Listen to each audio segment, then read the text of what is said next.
Hello guys, welcome back to my channel learn with Vaishali. आज का हमारा लेसन प्लान गणित पर होगा, जिसमें टॉपिक है त्रिभुज के प्रकार। तो आइए शुरू करते हैं। सबसे पहले दिनांक, कक्षा 7, वादन, विषय गणित, उपविषय रेखा गणित, समयावधि 30 मिनट। प्रकरण डालेंगे त्रिभुज के प्रकार, double inverted comma and double underline में।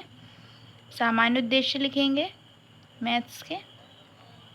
छात्रों में गणित विषय के प्रति रुचि उत्पन्न करना, छात्रों के तार्किक व मानसिक शक्तियों का विकास करना, छात्रों को दैनिक जीवन में गणित की उपयोगिता बताना, छात्रों को गणित की शर्तों व नियमों से परिचित कराना, छात्रों को गणित के तथ्यों की जानकारी देते हुए उनकी बौद्धिक क्षमता का विकास करना और छात्रों में समयानुसार प्रश्न हल करने की क्षमता का विकास करना।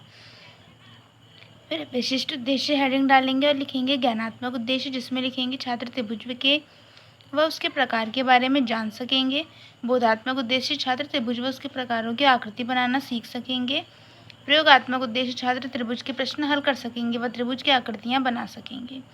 शिक्षण सहायक सामग्री, चौक, डस्टर, लपेट, श्यामपट्ट, संकेतक, चार्ट, त्रिभुज के प्रकार की आकृतियों का आदि।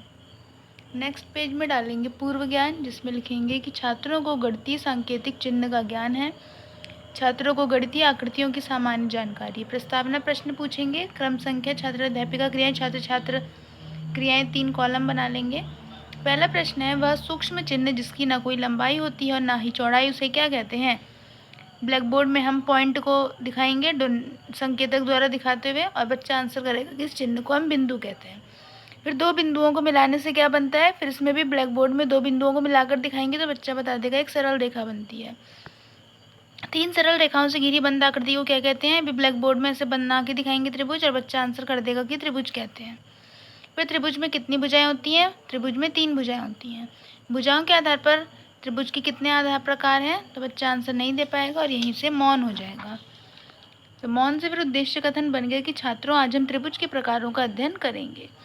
फिर स्पष्टीकरण के लिए हम 7 तालिका बनाएंगे। एक तालिका बनाएंगे जिसमें 7 कॉलम होंगे। शिक्षण बिंदु, अपेक्षित व्यवहार परिवर्तन, छात्राध्यापिका क्रियाएं, छात्र छात्राएं क्रियाएं, शिक्षण विधि, शिक्षण सहायक सामग्री, श्यामपट्ट कार्य और मूल्यांकन।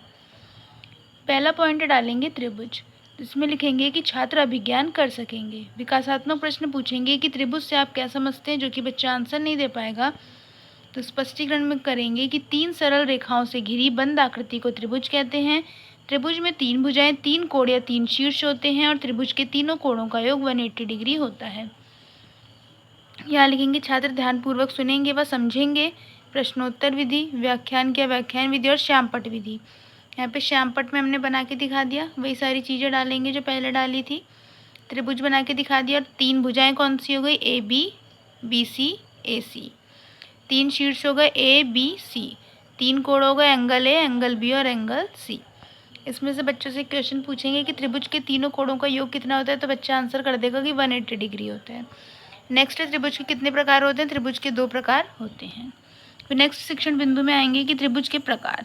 छात्र प्रत्यास्मरण कर सकेंगे। विकासात्मक प्रश्न पूछेंगे कि त्रिभुज के कितने प्रकार हैं, बच्चा आंसर नहीं कर पाएगा। इसका स्पष्टीकरण करेंगे कि त्रिभुज 2 प्रकार के होते हैं, भुजाओं के आधार पर त्रिभुज और कोणों के आधार पर त्रिभुज। वहाँ लिख देंगे व्याख्यान विधि। नेक्स्ट पेज में आएंगे, फिर पहला हो जाएगा पॉइंट भुजाओं के आधार पर त्रिभुज। तो भुजाओं के आधार पर त्रिभुज के 3 प्रकार होते हैं। पहला समबाहु त्रिभुज, समद्विबाहु त्रिभुज, विषमबाहु त्रिभुज। समबाहु त्रिभुज ऐसा त्रिभुज जिसको तीनों भुजाएं बराबर हो, समबाहु त्रिभुज कहलाता है। समद्विबाहु त्रिभुज ऐसा त्रिभुज जिसकी 2 भुजाएं बराबर हो, समद्विबाहु त्रिभुज कहलाता है। और विषमबाहु त्रिभुज ऐसा त्रिभुज जिसकी कोई भुजा बराबर ना हो, विषमबाहु त्रिभुज कहलाते हैं। यहाँ पे लिखेंगे विद्यार्थी ध्यानपूर्वक सुनेंगे, समझेंगे व कॉपी में नोट करेंगे। यहाँ व्याख्यान विधि, प्रदर्शन विधि, यहाँ पे प्रदर्शन करा जिसमें हमने चित्र बना दिया। भुजाओं के आधार पर त्रिभुज, समबाहु त्रिभुज जिसकी तीनों भुजाएं बराबर हैं, समद्विबाहु त्रिभुज जिसकी 2 भुजाएं बराबर है, विषमबाहु त्रिभुज जिसकी कोई भी भुजा बराबर नहीं है। क्वेश्चन पूछ दिया कि भुजाओं के आधार पर त्रिभुजों के नाम बताइए, तो आंसर कर देगा बच्चों की समबाहु त्रिभुज, समद्विबाहु त्रिभुज और विषमबाहु त्रिभुज। अब नेक्स्ट पेज में आएंगे और सेकंड पॉइंट हो जाएगा कोणों के आधार पर त्रिभुज। तो कोणों के आधार पर त्रिभुज के 3 प्रकार होते हैं, न्यून कोण त्रिभुज, समकोण त्रिभुज और अधिक कोण त्रिभुज। न्यून कोण त्रिभुज ऐसा त्रिभुज जिसके सभी कोण 90 डिग्री से कम हो, न्यून कोण त्रिभुज कहलाता है। समकोण त्रिभुज ऐसा त्रिभुज जिसका एक कोण 90 डिग्री का हो और समकोण त्रिभुज कहलाता है। और अधिक कोण त्रिभुज ऐसा त्रिभुज जिसका एक कोण 90 डिग्री से अधिक हो, अधिक कोण त्रिभुज कहलाता है। यहाँ लिखेंगे व्याख्यान विधि या प्रदर्शन विधि। चार्ट बना देंगे कोणों के आधार पर त्रिभुज का।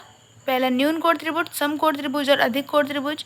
न्यून कोण में तीनों ही कोण 90 डिग्री से छोटे होते हैं, समकोण में कोई भी एक कोण 90 डिग्री का होता है और अधिक कोण में भी 90 डिग्री का से बड़ा होता है कोई भी एक कोण। क्वेश्चन पूछ देंगे कि कोणों के आधार पर त्रिभुज कितने प्रकार के होते हैं, नाम बताओ। तो बच्चा आंसर कर देगा कि कोणों के आधार पर त्रिभुज 3 प्रकार के होते हैं, न्यून कोण त्रिभुज, समकोण त्रिभुज तथा अधिक कोण त्रिभुज। फिर नेक्स्ट पेज में आएंगे और कक्षा कार्य निरीक्षण कार्य डालेंगे। इसमें लिखेंगे कि छात्राध्यापिका विद्यार्थियों से श्यामपट्ट कार्य को अपनी उत्तर पुस्तिका में लिखने को कहेंगी, पढ़ाई गई विषय वस्तु से कुछ प्रश्न पूछेंगी और छात्रों के कार्यों का निरीक्षण करेंगी। गृह कार्य के लिए प्रश्न पूछेंगे। पहला प्रश्न परिभाषित कीजिए, जिसमें फर्स्ट पॉइंट है समबाहु त्रिभुज, फिर विषमबाहु त्रिभुज और समकोण त्रिभुज। तो आपको अगर मेरी वीडियो पसंद आई हो तो लाइक ज़रूर करें। Thank you.